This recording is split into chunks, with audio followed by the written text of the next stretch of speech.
Hey guys, what up? Mike here, Laker Talk. Just got finished working out in the garage, so I'm all sweaty, so don't trip. Little workout stuff there whenever I can't make it to the LA Fitness. Just want to touch on the Lakers and what's it going to take us for us to get back to being good again. Just want to, mid-season, we're 12 and 51. We suck. We play the Warriors right now this Sunday, this afternoon, and we're going to lose that game, obviously.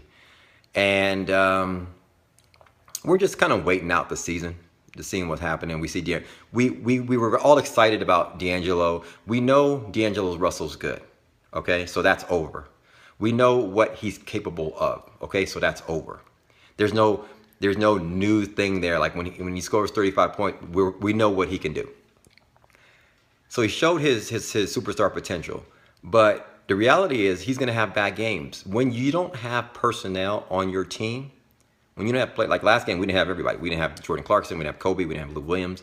It forces you to try to take over games. It forces you to take bad, tough shots. It forces you to shoot a low percentage. And that he had a bad game. He shot crappy.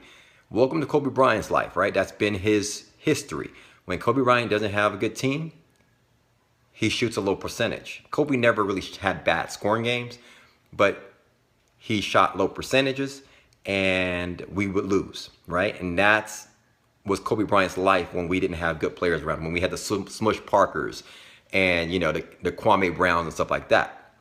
So that's what we got. We got a taste of that against the Atlanta Hawks, and basically when you look at the Lakers team, what I look at it, what's going to get us back to being good again is we need players that can make a play on both ends of the floor. It's very simple.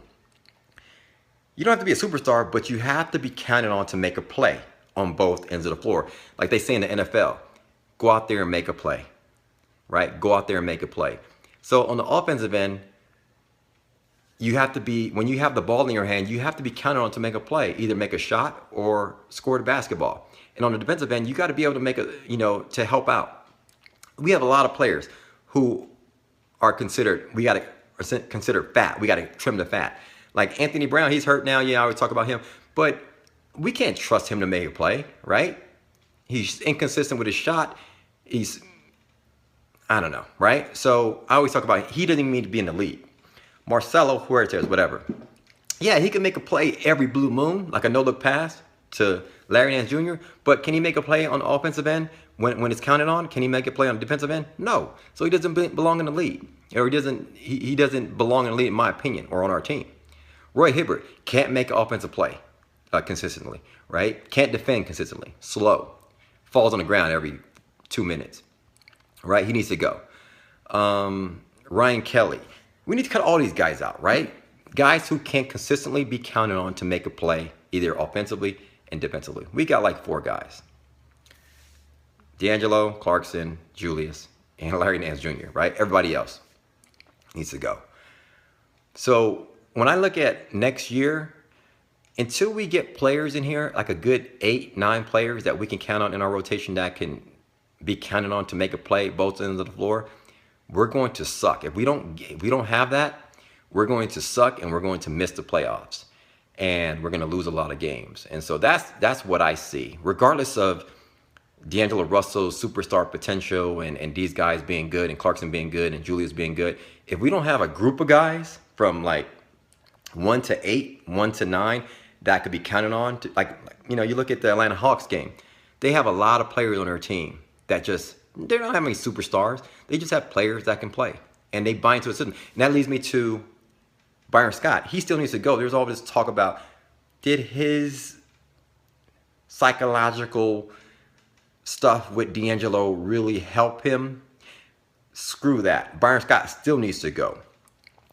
Regardless of whether it forced D'Angelo to try to prove himself and work harder, I don't care. Because Byron Scott, this whole experiment has failed. His teams have been historically bad. And we are still bad regardless of what he did with D'Angelo Russell or not. Maybe he should have done this the first 2 games of the season, left them in the whole year, and maybe we've been a little better. Who knows?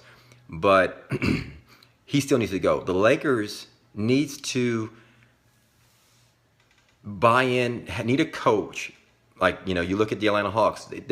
have players that buy into a system, and they have players up and down that lineup that can make a play on both ends of the floor and that buys into a system.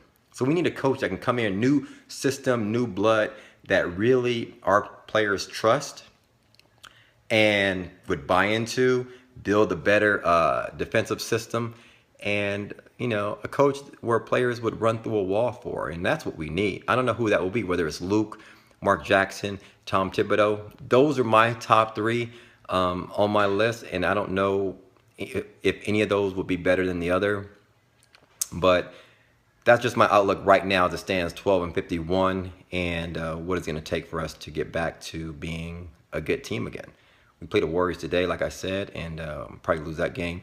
Play the Cavaliers. We got a long home stretch. We're going to lose a lot of games, but I know that's what I see when I see us playing poorly and we don't have guys on our teams. Like, we just need guys on here that can make a play on both ends. Hit me up in the comments below. Let me know your thoughts. Thanks for commenting, liking, and subscribing. And as always, hit me up on Twitter at MikeSportsLA. We'll talk soon, guys. Peace.